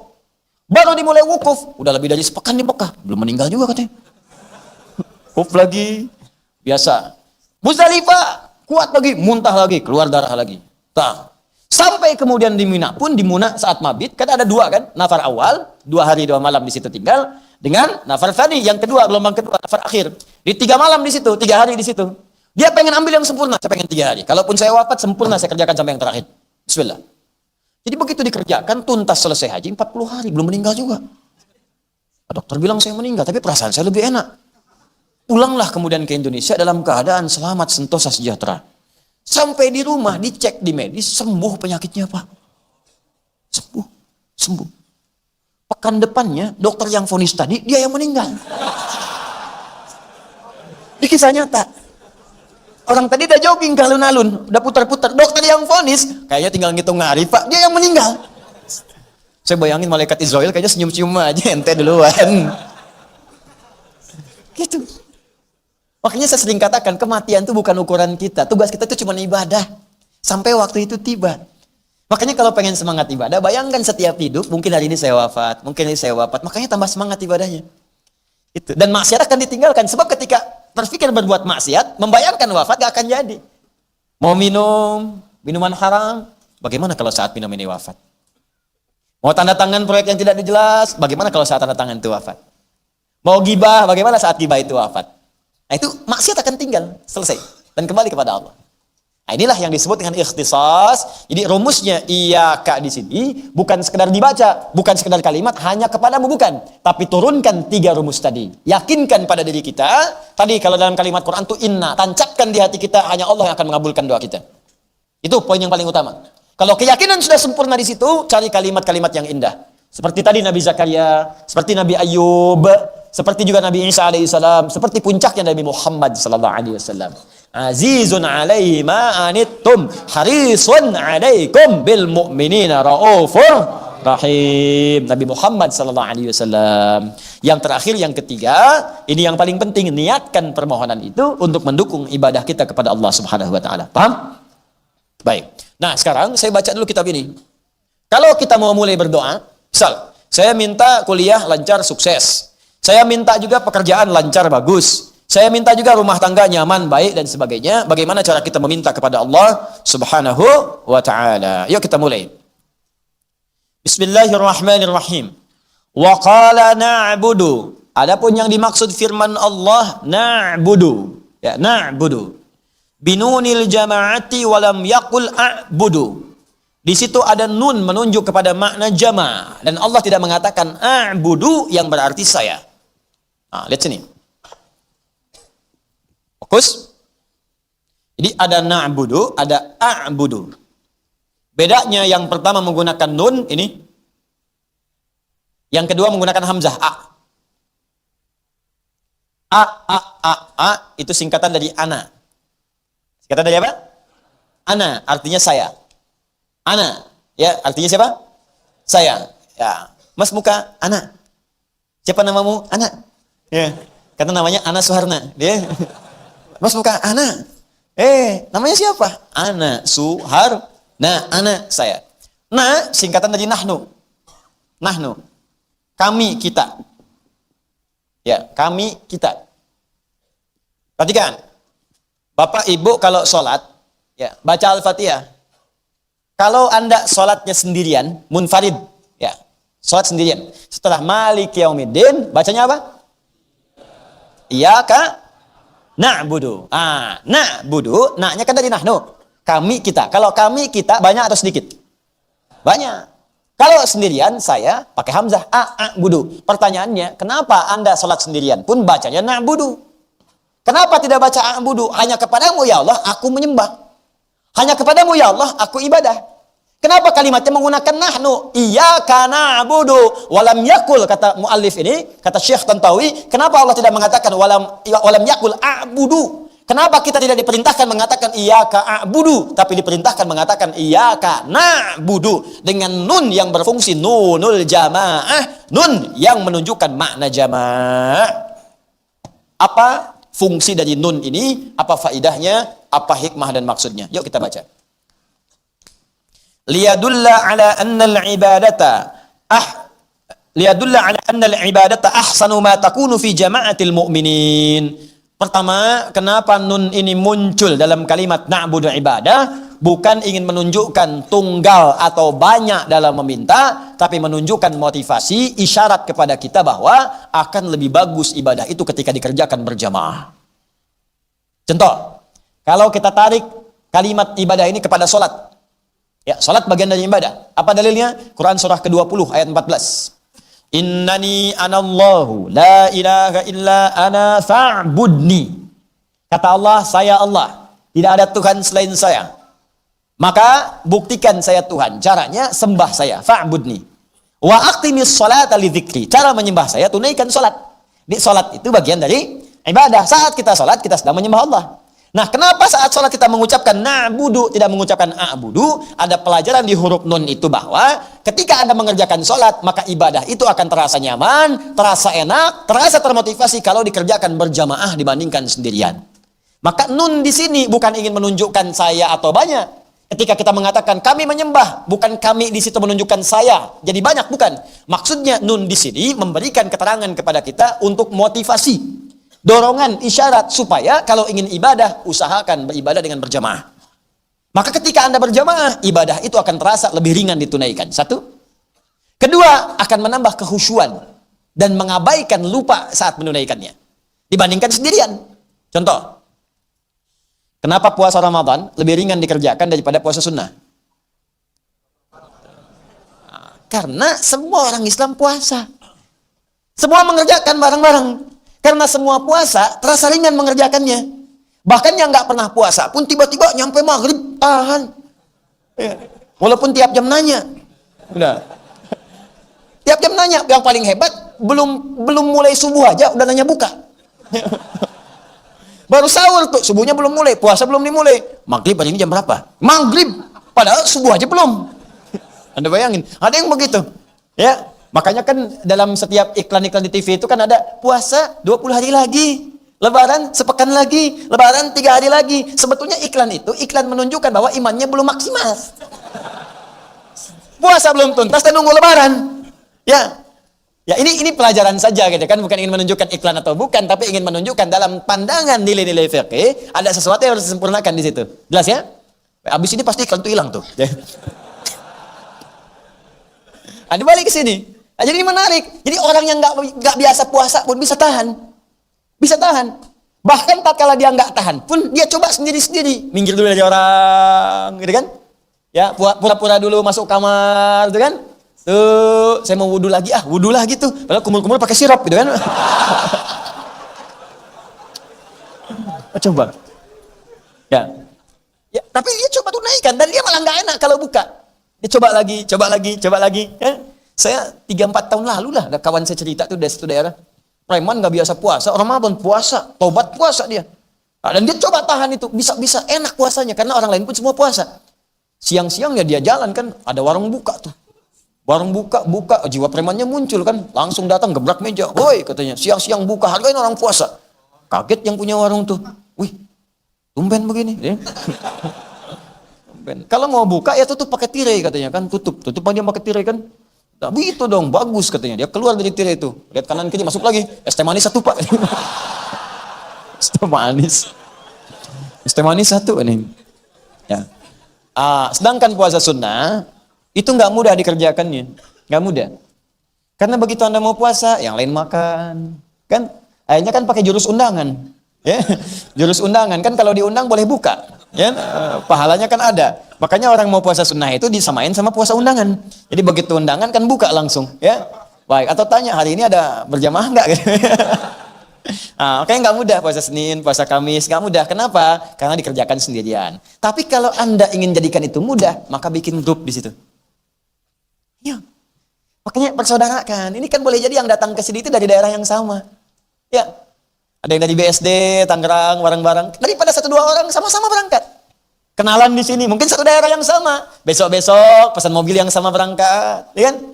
Ada yang BSD Bekasi gini, Tambun, Bekasi sonoan dikit ya, Tambun. Penuh dengan harapan kan? Ya, Pelita Harapan, Duta Harapan sampai ujung Harapan paling jauh sana. Harapan Indah kan sampai ujung sana. Mungkin dari sana sama-sama kompak bareng-bareng. Habis itu praktekkan untuk taklimnya, bikin grup tahajud sama-sama. Malam disetting alarm, Bangunin yang lain, akhi, ayo yuk kita siapkan jadi ahli surga, kontak yang lain, muncul tahajud call. Siapkan cita-cita, satu kelompok itu pengen menghafal Quran, sebulan target 1 juz dalam sebulan misal. Targetkan, bareng-bareng, saling ingatkan, akhi antum sampai mana, ketemuan yuk di masjid anu kita murajaah, ayo, berangkat. Ya, mulai untuk sedekah, akhi kita target yuk, ukhti target yuk, bulan ini kita sedekah, ayo saling support, share, dan seterusnya, sedekah bareng-bareng. Besok kita puasa yuk. Ayo, entar dulu. Besok hari apa? Jumat. Oh enggak. Senin. Senin puasa bareng-bareng. Karena kalau udah kompak begitu, ringan, enak. Dan yang satu pun triggernya muncul. Jadi kalau dia nggak puasa, nggak enak juga. Asalnya begitu. Lama-lama jadi kebiasaan. Lama-lama kebiasaan. Jadi enak. Kepake. Itu caranya. Jadi kalau kita ingin mudah, maka kerjakan ibadah dengan berjamaah. Ini yang dimaksud nun di sini. Ya, iyyaka na'budu. Bahkan dalam ibadah pun, salaupun kita ingin kerjakan dalam hal berjamaah. Yang kedua, ibadah berjamaah itu bisa menjaga kekhusyuan dan bisa mencegah dari lupa. Anda sholat sendirian, sholatnya emang subuh cuma 2 rakaat. Ketika Anda lupa jadi 3 rakaat, siapa yang ingatkan? Tapi kalau sholat berjamaah, imam lupa, makmum ingatkan. Ya kan? Begitu mau bangkit lagi, subhanallah, ya kan? Oh, lupa. Diam. Ya kan? Salah bacaan, di belakang diingatkan. Ya. Inna atoina di belakang. Bukan itu maksud saya. Inna fatahna. Udah. Ya, batal berjamaah. Gitu. Jadi enak. Imam ada yang kurang, makmum ingatkan. Kalau makmum lupa pun persempurnakan gerakan imam. Nggak sedikit Pak, ingat ibu, nggak sedikit ketika kita sholat atau makmumnya sholat, boleh jadi makmum yang lupa. Ketika imam bangun lagi, ternyata baru 1. Naik lagi, dikira 2. Ada pernah kejadian, imamnya mungkin ingat, makmumnya lupa. Ketika imam ingat, makmum terbawa, tersempurnakan. Imamnya lupa, makmum ingat, maka makmum kemudian menyempurnakan keadaan imam. Disitulah saling mengingatkan. Jelas ya? Baik, yuk baca lagi sebentar. Masih ada waktu? Sebentar lagi. Bismillah. Kemudian, walil isy'ari bi annal mu'minina al-mukhlasin yakununa fi ittihadihim Allahu akbar. Ini yang paling indah. Wa ikhaihim bihaitsu yaqumu kullu wahidin minhum fil hadits an syu'unihim min zahirah wa ghairi zahirah maqama jami'ihim. Allahu akbar. Nun ini punya fungsi yang kedua. Selain menggambarkan kita, memotivasi untuk menunaikan ibadah dengan berjamaah supaya ringan dikerjakan, maka nun ini pun memberikan isyarat kepada kita untuk menguatkan persaudaraan. Berjamaah, bersaudara. Jangan hidup sendirian. Makanya katanya di sini disebutkan, bahkan dalam hadis, dalam perkataan pun, doa pun, banyak di Al-Quran menggunakan na. Untuk menunjukkan kepada kita, jangan cuma sendirian yang pengen, yang lain pun mungkin menginginkan hal yang sama. Dan Allah itu maha luas pemberiannya. Allah maha kaya, bukan cuma Anda saja, yang lain pun bisa diberi. Dan jangan sampai punya perasaan, kalau yang lain dapat, Anda akan berkurang. Tidak, Allah itu maha luas nikmatnya. Makanya hampir semua doa dalam Al-Quran, hampir semua. Saya katakan hampir karena ada yang spesifik. Hampir semua doa dalam Al-Quran menggunakan na. Untuk menunjukkan sifat berbagi kita dalam berdoa. Walaupun cuma doa. Nih, doa sapu jagat apa?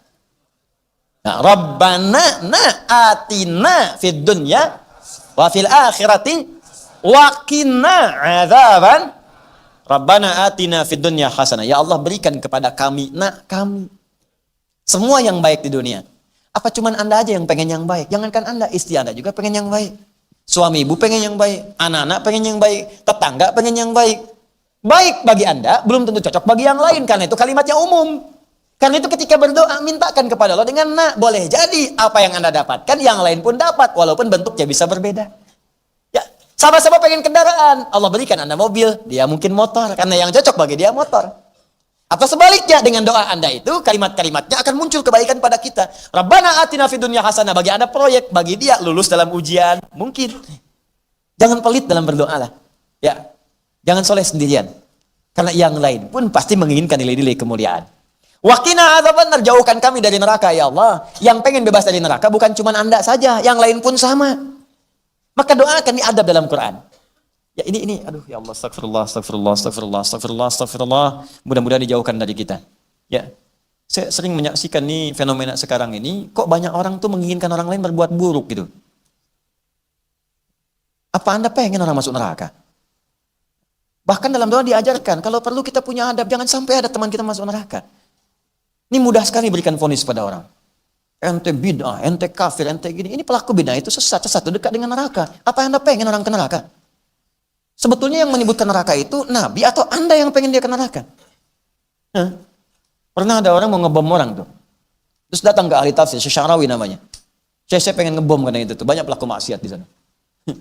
Kata Syekh Sya'rawi, kalau ente ngebom, di sana kemudian meninggal, masuk apa mereka semua? Masuk neraka katanya. Pertanyaan saya, yang pengen mereka masuk neraka, ente atau Nabi?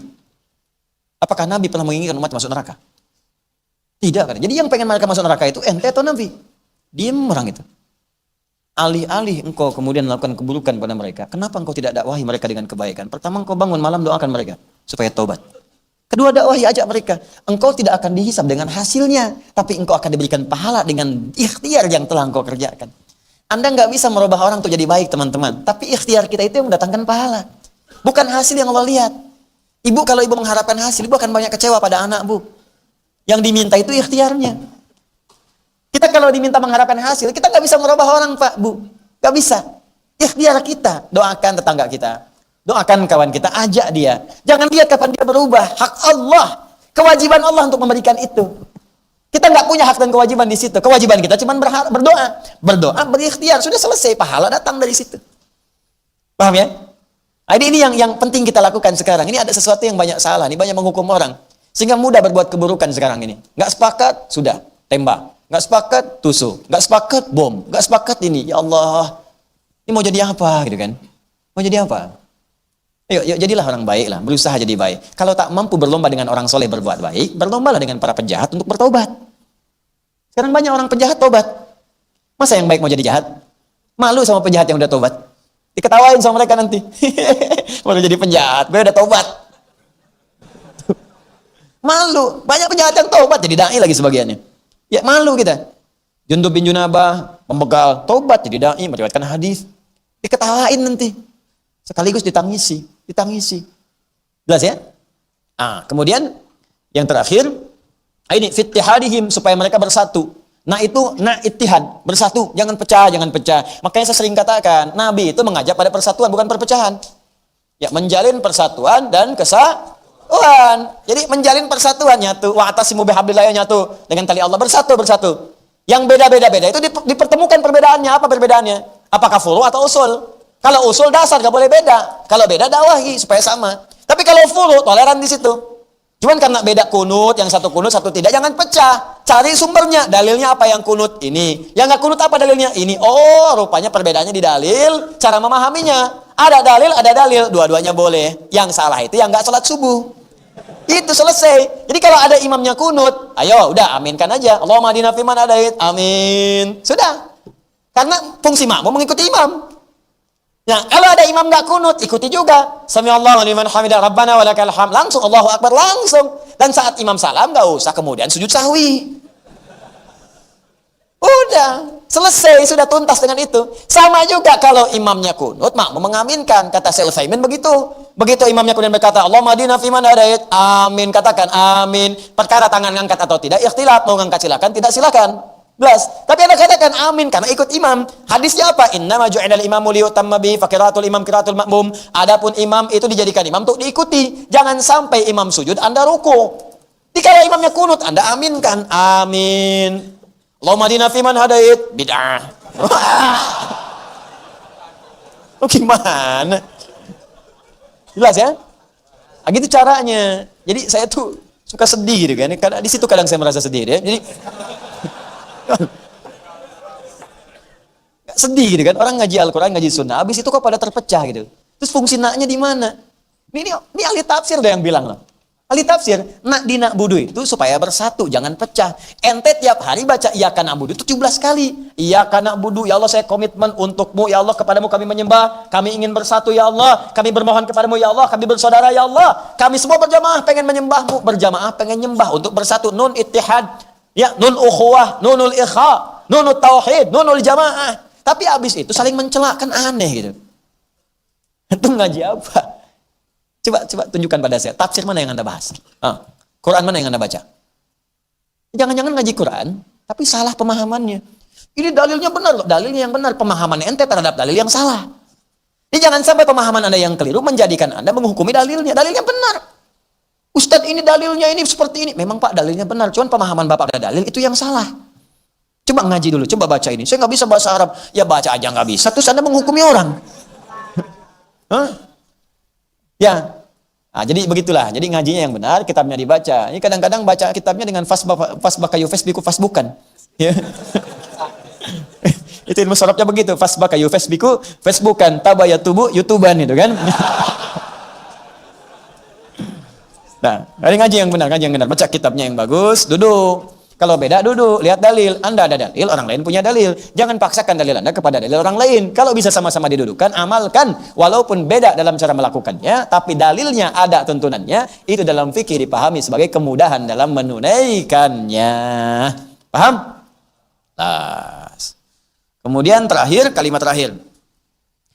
Fahum kama qala Nabi sallallahu alaihi wasallam, maka nun ini apa yang tadi saya sampaikan sebagai nunul jamaah, nun ittihad, nun persatuan, nun jamaah dalam ibadah, nun persaudaraan yaitu ikha, ini terambil dari isyarat kalimat Nabi sallallahu alaihi wasallam. Ya, apa kata nabinya? Al-mu'minuna tatakafa'u dima'uhum wa yas'am bi dhimmatihim adnahum wa hum yadun 'ala man siwahum. Allahu akbar. Al-mu'minuna, orang-orang yang beriman, imannya itu benar. Kalau benar imannya, tatakafa'u dima'uhum, maka akan saling melindungi, menjaga darahnya. Ya, jaga. Ini nggak ada orang beriman itu saling melukai. Apalagi mohon maaf kemudian saling menumpahkan darah, itu patut dipertanyakan imannya ada di mana itu. Ya, awas hati-hati itu. Ada ancaman dalam Al-Qur'an, orang yang sengaja merencanakan pembunuhan pada orang beriman, itu ancamannya neraka jahanam. Neraka jahanam. Ya, ada di Quran surah keempat tuh, An-Nisa ayat 92 93. Jadi saat Anda masuk ke ayat itu, wa may yaqtul mu'mina muta'ammida, siapa yang sengaja merencanakan pembunuhan pada seorang beriman, fajazauhu jahannam, maka balasan yang setimpal untuknya adalah neraka jahanam. Jadi kalau ada orang merencanakan pembunuhan nih pada orang beriman, mau pakai apapun caranya, saya bom dia nih, besok dia keluar jam berapa, keluar dari mobil gimana, saya tusuk dia nih, ya, saya tembak dia nih, saya bom dia nih, awas. Dan itu yang direncanakan misalnya orang beriman masih bersyahadat kepada Allah, hati-hati. Ya, mau semaksiat bagaimana dan sebagaimanapun, misalnya ada turunan-turunan, tapi Anda sengaja merencanakan untuk bunuh orang tanpa runtutan yang benar, tanpa kaidah-kaidah yang diperkenankan, maka kata Allah langsung fajazauhu jahannam, maka balasan yang setimpal neraka jahanam. Pertanyaan saya, di mana ada orang muslim beriman berencana masuk neraka jahanam? Apa ada orang muslim ini punya rencana masuk neraka jahanam? Apapun profesinya, maka saya ingatkan, ini karena sayang saya, siapapun Anda mau penjabat, Anda mau polisi, Anda mau tentara, Anda mau rakyat, hati-hati, jangan sepelekan nyawa. Jangan sepelekan, karena taruhannya neraka. Demi Allah saya katakan, Anda itu wafat Anda akan meninggal. Sehebat-hebatnya Anda ragu tembak, ketika mengeksekusi, dan kemudian dia wafat yang ditembak itu, yang menembak pun akan wafat juga.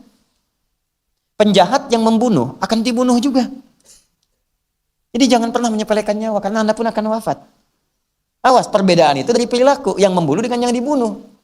Ketika yang dibunuh itu wafat dan besok lusa Anda wafat juga, Anda bisa ditertawakan oleh yang dibunuh itu, oleh yang terbunuh. Ente bunuh saya dulu ya, ente mati juga. Ente bunuh saya waktu sholat, ente dibunuh waktu maksiat. Ente bunuh saya ini waktu saya berzikir kepada Allah, Anda diwafatkan malaikat maut itu saat sedang bermaksiat di hadapan Allah Subhanahu wa taala. Makanya hati-hati. Apapun Anda profesinya, jangan sepelekan nyawa. Karena sekarang ini kayaknya nyawa itu murah sekali.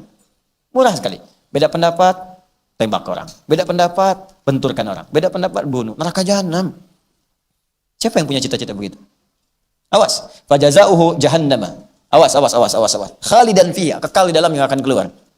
Kekal di dalamnya. Wa ghadiballahu alaihi, Allah murka kepadanya. Wa la'anahu, dilaknat dia oleh Allah. Wa 'adda lahu 'adzaban 'azima, dan dijanjikan, janji Allah itu enggak mungkin diingkari. Ya, janji Allah enggak mungkin diingkari. Innallaha la yukhliful mi'ad. Ini kaidahnya. Jadi kaidah janji Allah itu Ali Imran ayat 9. Allah enggak mungkin mengingkari janji. Kalau manusia tidak. Kau yang memulai, kau yang mengingkari. Ya, kau yang memulai, kau yang mengakhiri. Kau yang berjanji, kau yang mengingkari. Jadi manusia itu bisa janji, bisa ingkar, Allah tidak. Begitu berjanji, pasti terjadi. Orang yang sengaja berusaha membunuh orang lain, terbunuh dia dan dia beriman, maka masuk neraka, kekal di dalamnya, lipat ganda. Lipat ganda itu begini, kalau ada orang dilempar misalnya pakai batu, batunya sebesar ini, tutup spidol. Nah, segini ya, tek, ya sekecil-kecil dia batu jahanam, tembus juga, gitu kan? Tapi yang kalau dilipat gandakan, batunya sebesar masjid. Ya udah, mau jadi apa tuh? Nanti lihat. Nah, maka hati-hati. Maka dari itu, saya sampaikan kalimatnya di sini ketika kita baca begini, iyyaka na'budu, coba baca dengan baik, baca dengan hati yang benar. Apakah nun itu sudah kita fungsikan belum dalam kehidupan? Jangan-jangan Pak Ibu, doa itu belum terjawab karena fungsi nun itu belum hadir dalam hidup kita. Anda berdoa tapi seling mencela orang, di mana fungsi nunnya di situ? Makanya mungkin doa itu belum terjawab karena itu. Anda berdoa di situ tapi nggak pernah pasrah kita kepada Allah, mungkin itu yang belum terjawab. Anda berdoa minta tapi ibadah itu belum semangat untuk jamaah, mungkin di situ persoalannya. Dipakai nunnya, pakai ilmunya. Ya, ini tatakafa'u dima'uhum wa yas'a bidhimmatihim adnahum, dan saling memperhatikan. Melihat. Makanya saat sang berjamaah itu lihat kanan kirinya, kenalan dari mana. Makanya dulu zaman Nabi itu ada orang ke masjid selesai urusannya. Yang lapar dapat makanan, selesai. Ya, yang haus dapat minuman, selesai. Lihat, kami coba semaksimal di sini nih. Ya, ada orang jauh-jauh gitu kan, nggak bisa pulang langsung, tinggal sini. Itu Allahu Akbar. Jangan dikira itu ibu-ibu yang panitia ini ibu-ibu biasa. Demi Allah saya katakan, itu ibu-ibu luar biasa itu. Sampai dilihat berapa yang ada di sini. Dicari Pak malam-malam, mana yang masih buka. Kadang nyarinya pun yang paling enak, paling bagus. Hokben buka nggak Hokben? KFC ada nggak? Tapi jangan sampai nginep semua di sini deh. Alisan, kajian, nginep aja Hokben. Tidak. Saya langsung infokan, berapa banyak Bu? 100 warteg aja. Tuh, cari, itu sampai begitu Pak. Carikan solusi. Jadi inilah Islam, indahnya itu begitu. Ya saya tuh, Allah, gimana ya cara memahaminya? Tiap hari baca ya kana abudu, tapi berselisih terus. Ya ribut terus. Ya kapan kita mau majunya? Jadi kalau melatih diri sendiri aja belum baik, bagaimana kita mengharapkan yang lebih besar daripada itu? Jelas ya? Nah, terakhir, wahum yadun alaman siwahum, dan mereka itu membela kepada yang yadun itu gambaran di kekuatan, bela, tolong, bantu yang lemah, kita bantu, kan? Jaga dirinya, lindungi, saling berkasih sayang, itulah Islam. Dan 3 kalimat ini tatakafa'u, ya, tatakafa'u dima'uhum wa yas'a bidhimmatihim adnahum wa hum yadun alaman siwahum. 3 makna ini digambarkan dengan 1 huruf saja oleh Al-Quran. Nah, iyyaka na'budu. Jadi kalau benar iyyaka na'budunya, maka muncullah kalimat setelahnya sebagai jawaban. Wa iyyaka nasta'in. Wa iyyaka nasta'in. Kapanpun Anda nasta'in, punya kebutuhan, punya persoalan, punya problem, kalau na'budunya benar, kata Allah, wa iyyaka nasta'in. Katakan, ya Allah, kepadamu saja kami memohonkan segala kebutuhan kami. Maka apa jawab Allah?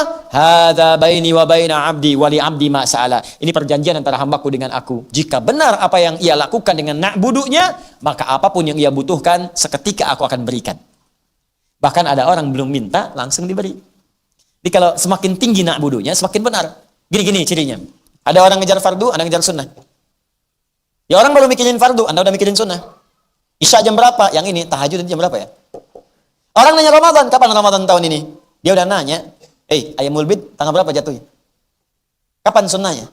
Kapan seninnya? Kapan kemudian? Orang nanya, ente udah zakat belum? Dia udah mikirkan, kapan saya infak nih?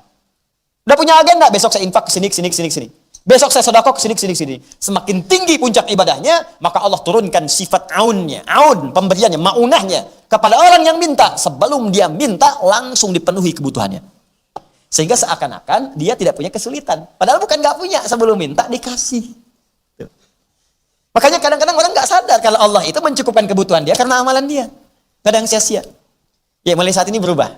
Tapi tadi kembali dasarnya keyakinan kita. Karena itu dibuka dengan kalimat dzalikal kitabu la raiba fi. Jangan ragu, kalau ragu nggak akan dapat. Ya itulah tafsir dari kalimat iyyaka na'budu wa iyyaka nasta'in. Yang saya sampaikan di akhir tadi dikutip oleh penulis buku ini, wa quddimatil ibadatu 'alal isti'anati li kauni al-ula wasilatan ila tsaniyah wa taqdimul wasail sababun fi tahsilil matalib wa liyadulla 'ala annahum la yastaqilluna bi iqamatil ibadat bal inna 'aunallahi ta'ala huwal ladzi yuyassiru lahum adaaha. Kenapa diawalkan na'budu dibandingkan dengan nasta'in? Kenapa diawalkan? Karena kata penulis kitab ini, kata mufassir Syekh Tantawi, karena ibadah itu wasilah untuk mengabulkan apa yang kita mohonkan. Karena itu wasilah, maka wasilah harus didahulukan dibandingkan dengan hasil. Ya, Anda nggak mungkin datang ke sini kalau tidak ada wasilah kendaraan. Kendaraan itu wasilah. Mustahil nyampe kalau nggak diantarkan oleh kendaraan ke sini.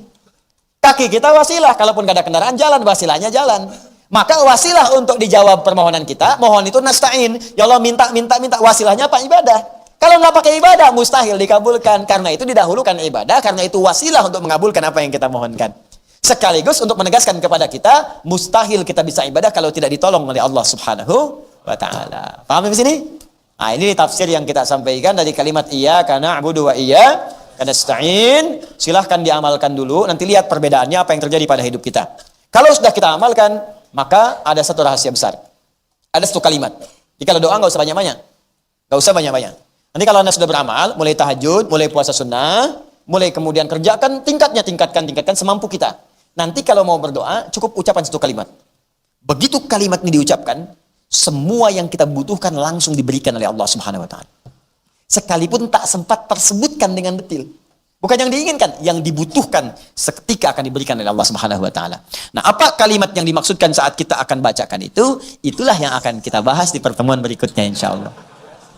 Ya, saya izin sampaikan pengumuman dulu. Yang pertama, saya ucapkan selamat peserta karantina untuk yang telah lulus seleksi akan mulai masa induksi pengenalan Al-Quran selama kurang lebih 9-10 hari dan telah ada di sini ikhwan atau akhwat. Saya mau pesankan beberapa hal. Satu, serius. Niatkan yang benar untuk menghafal. Kalau tidak serius, pulang aja. Gak usah ada di sini. Jadi ketika Anda sudah menginjak masjid ini, masuk ke tempat Anda untuk belajar, di situ sudah tertuliskan di setiap program kami bahwa Anda tidak akan pernah keluar dari program itu kecuali menjadi hafid 30 juz. Dalam arti orang yang dekat dengan Al-Quran, bukan status sebagai hafid. Yaitu orang yang masuk kosong, keluar terisi dengan Al-Quran.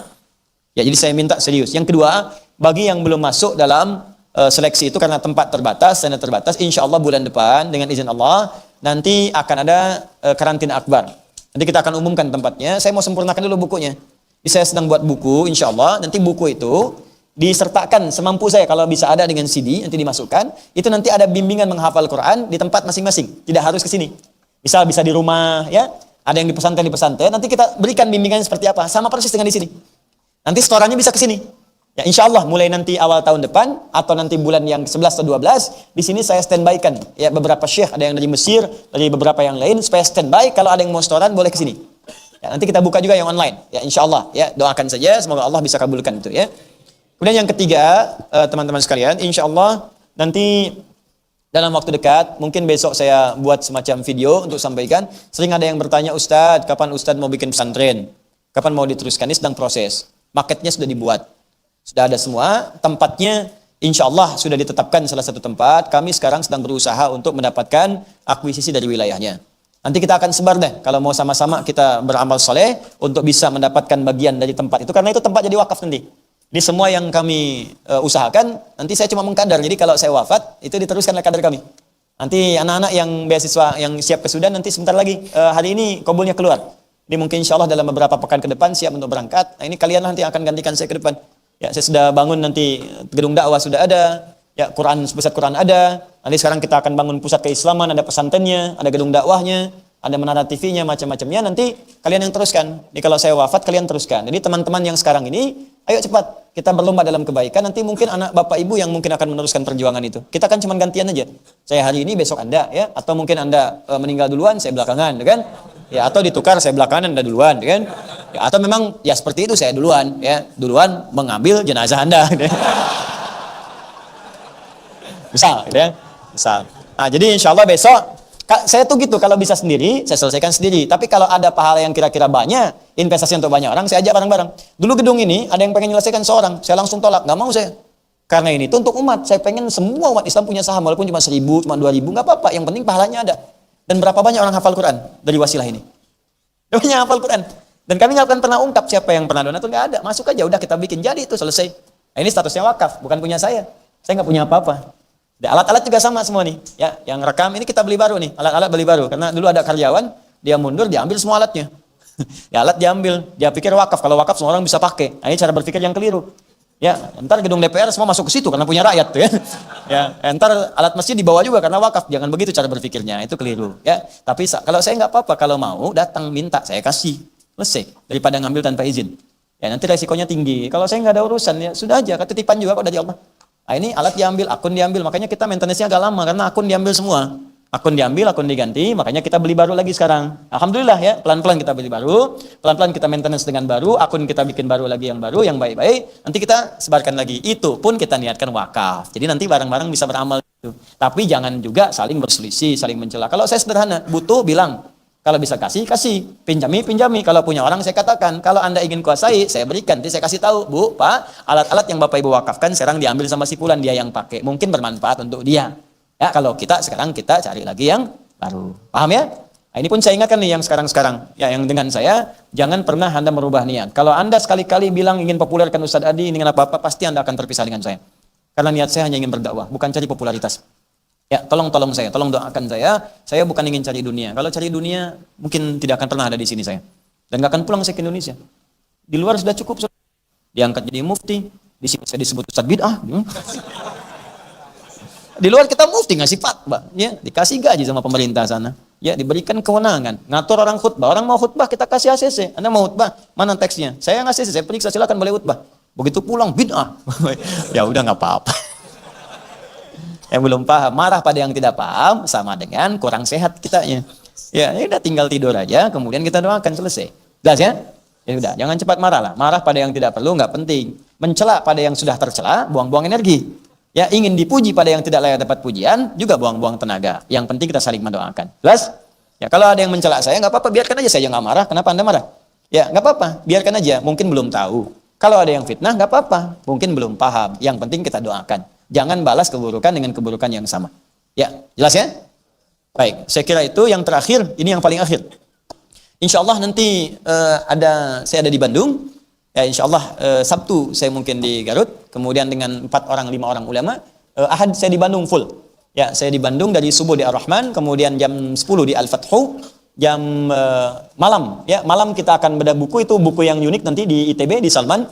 Dan Senin saya akan memberikan kuliah umum di UPI. Ya, nanti sampai Senin kurang lebih di Bandung, baru kemudian kembali ke sini lagi untuk beraktivitas seperti kita semulanya. Dan ada berita saya akan di Jogja. Saya tidak ke Jogja ya. Jadi saya tidak di Jogja, mungkin teman-teman terlalu cepat bikin poster, sementara saya pun tidak tahu ya. Tapi saya doakan, saya saling support dengan kegiatan-kegiatan, cuma saya tidak ke Jogja ya. Jadi saya ada di tempat yang sudah terjadwal insya Allah. Tapi saya support kegiatan-kegiatan yang baik-baik ya. Jadi harus gitu, harus saling bersaudara dengan para ustadz, saling support, dengan jamaah saling menguatkan. Jelas ya? Baik. Allahumma taqabbal minna innaka antas sami'ul alim wa tub 'alaina innaka antat tawwabur rahim. Allahumma nahmaduka hamdan syakirin, hamdan na'imin, hamdan yuwafi ni'amahu wa yukafi mazidah. Ya rabbana lakal hamdu wa lakal syukru kama yanbaghi li jalali wajhikal karim wa li 'azimi sultanik. Allahumma shalli wa sallim wa barik ala habibikal karim rasulikal amin sayyidina Muhammadin wa ala alihi wa sahbihi ajma'in. Allahumma rabbana taqabbal minna innaka antas sami'ul alim wa tub 'alaina innaka antat tawwabur rahim. Rabbana la tada'lana fi maqamina hadha wa fi kulli maqamin dhanban illa ghafartah. Ya Allah, kalau di majlis ini, di tempat ini ada orang penuh dengan dosa, jangan biarkan ia pulang ke tempatnya kecuali Engkau telah ampuni segala dosa-dosanya. Wala hamman illa farajtah, jika ada orang yang hadir di sini tengah gelisah hatinya, jangan biarkan ia ya Allah meninggalkan tempat ini kecuali Engkau telah tenangkan keadaan jiwanya.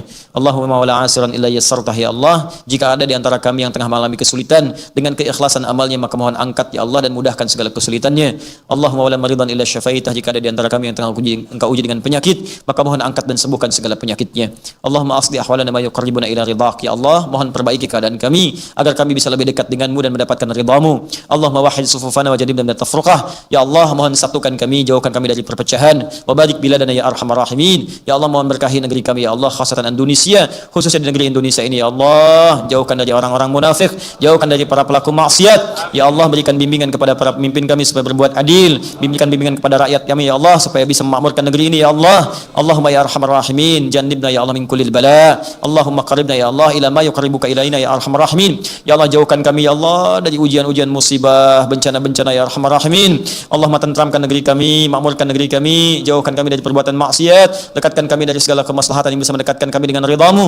Allahumma rabbana atina fid dunya hasanah, fil akhirati hasanah wa qina adzabannar. Yassir ya Allah likulli hamatil Qur'an. Ya Allah, berikan kemudahan kepada para penghafal Al-Qur'an, berikan kemudahan kepada ahli Al-Qur'an, kuatkan jiwa mereka, pancarkan dalam jiwa mereka cahaya untuk mendekat kepada Al-Qur'an. Allahumma tawaffana ya nahnu ahli Al-Qur'an. Ya Allah, wafatkan kami dalam keadaan menjadi ahli Al-Qur'an, terangi kubur kami sebagai ahli Qur'an, wafatkan kami dalam keadaan ahli Qur'an, dan bangkitkan kami di hari kiamat sebagai ahli Qur'an. Allahumma bifadlika subhana rabbika rabbil izzati amma yasifun, wa salamun alal mursalin, subhanakallahumma wa bihamdika asyhadu an la ilaha illa anta astaghfiruka wa atubu ilaik, wa akhiru da'wana alhamdulillahi rabbil alamin.